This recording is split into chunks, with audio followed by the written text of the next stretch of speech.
Assalamualaikum warahmatullahi wabarakatuh. Bismillahirrahmanirrahim. Alhamdulillahi rabbil alamin. Nahmaduhu wa nasta'inuhu wa nastaghfiruh.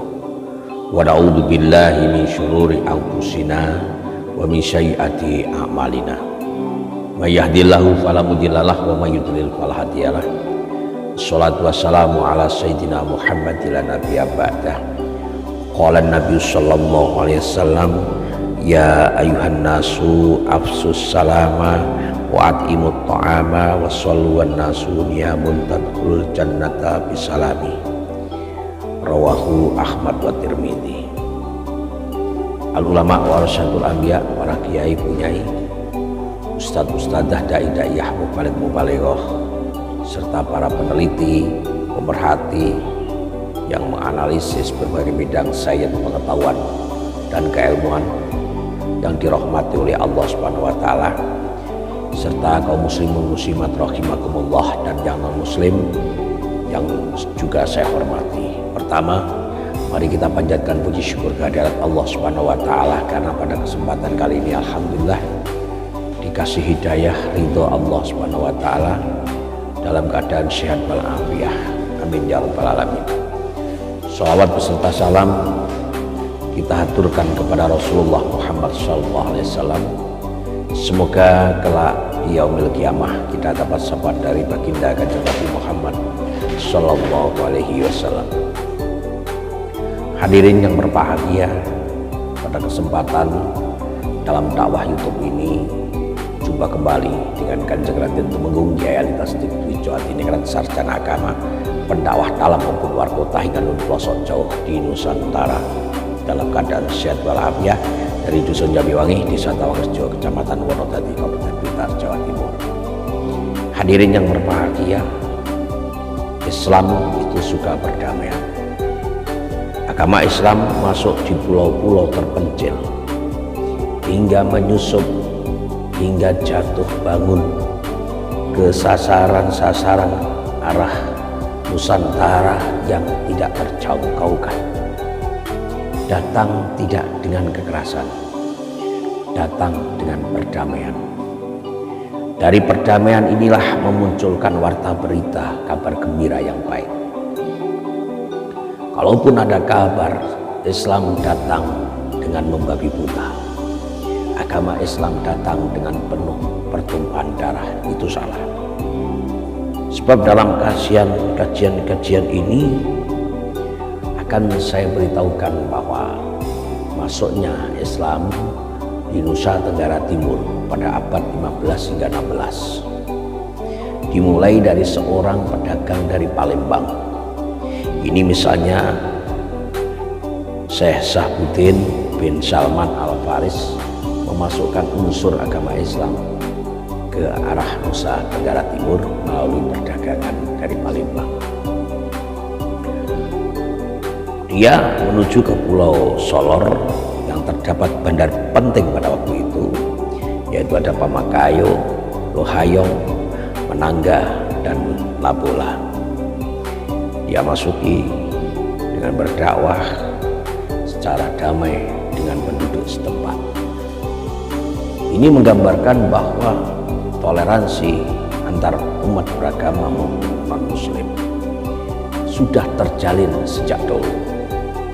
Sudah ada ikatan-ikatan, sosialisasi, komunikasi dengan baik, berjalan dengan lancar, tiada hambatan yang merintangi. Sehingga ketika Raja Sanghaji Dasi, yaitu sebagai raja pertama yang memeluk agama Islam bersama keluarganya, ini menunjukkan bahwa toleransi yang ada pada waktu itu sangat terjaga dengan baik, sehingga mereka bisa mengembangkan agama Islam di beberapa daerah yang berkembang, ke Alor, Flores, ke timur hingga Sumba. Jadi raja pertama, Raja Sanghaji Dasi ini mempunyai peran penting di dalam unsur keislaman. Ketika itu agama Islam bisa diterima dengan baik. Penduduk bisa bekerja sama dengan perdamaian. Penduduk setempat yang sebelumnya memeluk agama Kristen dan Katolik, sudah terjadi kolaborasi perdamaian antara Islam dan non-Muslim. Mari kita jaga hubungan yang baik ini. Kita jaga semaksimal mungkin. Jangan sampai bercerai-berai, jangan sampai ternodai. Sebab Islam itu datang dengan perdamaian. Ya ayuhan nasu amsus salamu wa at'imut ta'ama wa sallu wan nasu niyamun tadkhulul jannata bisalam. Wahai manusia, tebarkanlah perdamaian, berilah makan orang lain, dan sholatlah di saat orang-orang sedang tidur, niscaya kalian akan masuk surga dengan damai. Hadis riwayat Ahmad dan Tirmidzi. Hadirin yang berbahagia, ya ayuhan nasu afsus salama, ya ayuhan nasu afsus salama, wahai manusia, tebarkanlah perdamaian. Kita ini sebagai orang Islam, para hadirin kaum muslimin muslimat rahimakumullah, disuruh untuk menebarkan salam sebanyak-banyaknya. Jadi jangan pandangan picik bahwa Islam itu datang ke mayoritas non-muslim, datang dengan pertengkaran. Tidak. Dulu Syekh Sahbuddin bin Salman Al-Faris, seorang pedagang dari Palembang, datang ke Pulau Solor. Di situ ada bandar penting, ada Pamakayo, Lohayong, Manangga, dan Bobala. Datang dengan perdamaian. Penduduk menerima dengan baik terhadap agama yang dianggap baru ini.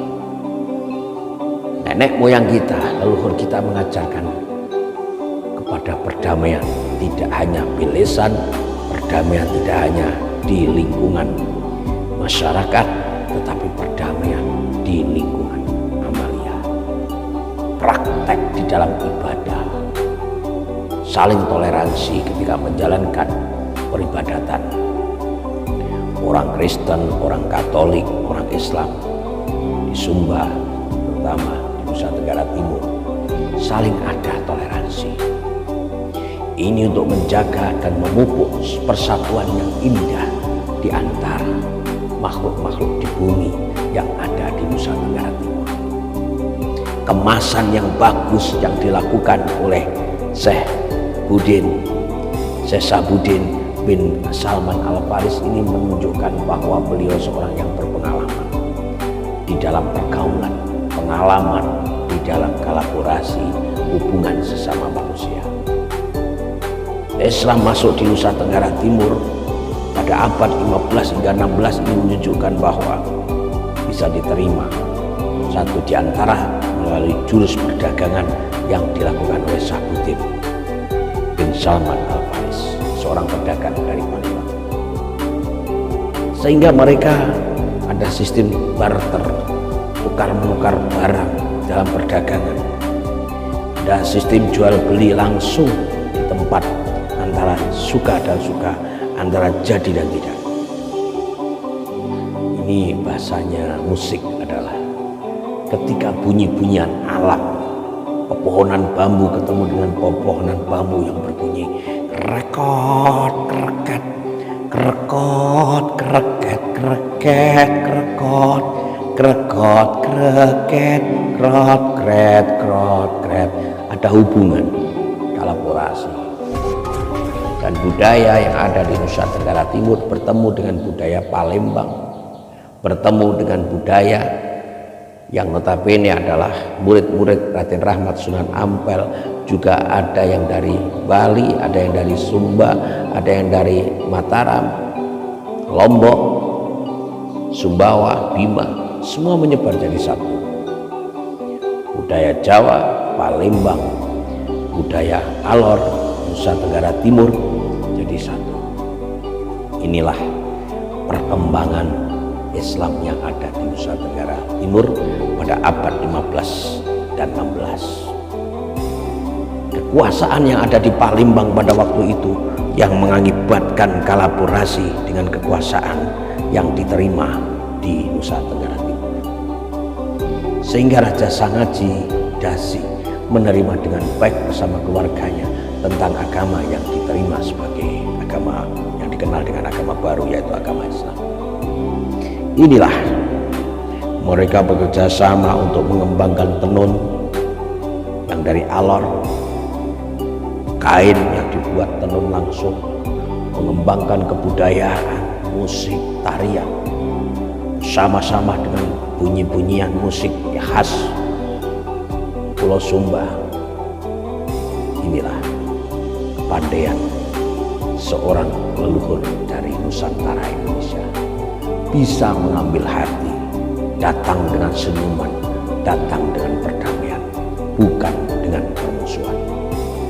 Hadirin yang berbahagia, belajar dari masuknya Islam di Nusa Tenggara Timur pada abad 15 dan 16 ini menunjukkan bahwa satu kesatuan hati, satu kesatuan lisan, pembicaraan, komunikasi yang mengakibatkan Bhinneka Tunggal Ika terjadi.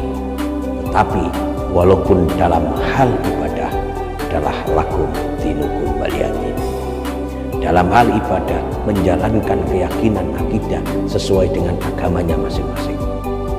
Tapi yang jelas suku Alor, suku Sumba maupun bandara-bandara Manangga, Lobala, Lohayong dan sebagainya bisa tersenyum ramah ketika Syekh Sahbudin bin Salman Al-Faris datang untuk memperkenalkan agama yang dianggap agama baru, yaitu Islam. Kita belajar dari filsafati ilmu tebu. Pohon tebu pertama ditanam adalah dirobohkan, setelah itu ditimbun dengan tanah, muncul tunas, kemudian dipupuk agar bangkit menjadi kehidupan. Kehidupan itu akan bercampur jadi satu, mulai dari Palembang, dari murid-murid Sunan Ampel dari Jawa, ketemu di Sumba maupun di Alor, hingga di provinsi Nusa Tenggara Timur. Islam datang ke sana dengan damai, hidup berdampingan dengan orang Kristen dan Katolik. Itulah leluhur kita Nusantara Indonesia, datang dengan senyuman, timbul perdamaian. Mari kita baca sholawat bersama-sama. Semoga perdamaian di Nusantara Indonesia selalu ada selama-lamanya. Salatullah salamullah ala toha rasulillah. Salatullah salamullah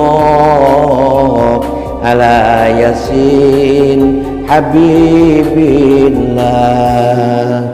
Jika kau pergi ke Nusa Tenggara Timur, jangan lupa oleh-oleh kain alor. Jangan lupa dengan makanan khas yang ada di sana. Datang juga perdamaian di mana-mana. Salatullah salamullah ala ta'a rasulillah. Salatullah salamullah ala yasin habibillah. Semoga Syekh Sahbudin bin Salman Al-Faris diampuni kehilafannya, diterima semua amal kebaikannya, terutama memasukkan unsur agama Islam di Nusa Tenggara Timur, jauh-jauh dari Palembang, dan murid-murid dari Sunan Ampel jauh-jauh dari Jawa juga ke Nusa Tenggara Timur. Inilah praktek kehidupan silaturahim dengan hati dan perdamaian. Insya Allah ketemu lagi dengan Kanjeng Raden Tumenggung Yai Tasdik Puja Diningrat. sarjana agama mendakwah dalam luar kota hingga nun pelosok jauh di Nusantara Indonesia. Sekali merdeka tetap merdeka. Bila taufik wal hidayah wa biridha wal inayah ihdinas siratal mustaqim. Assalamualaikum warahmatullahi wabarakatuh.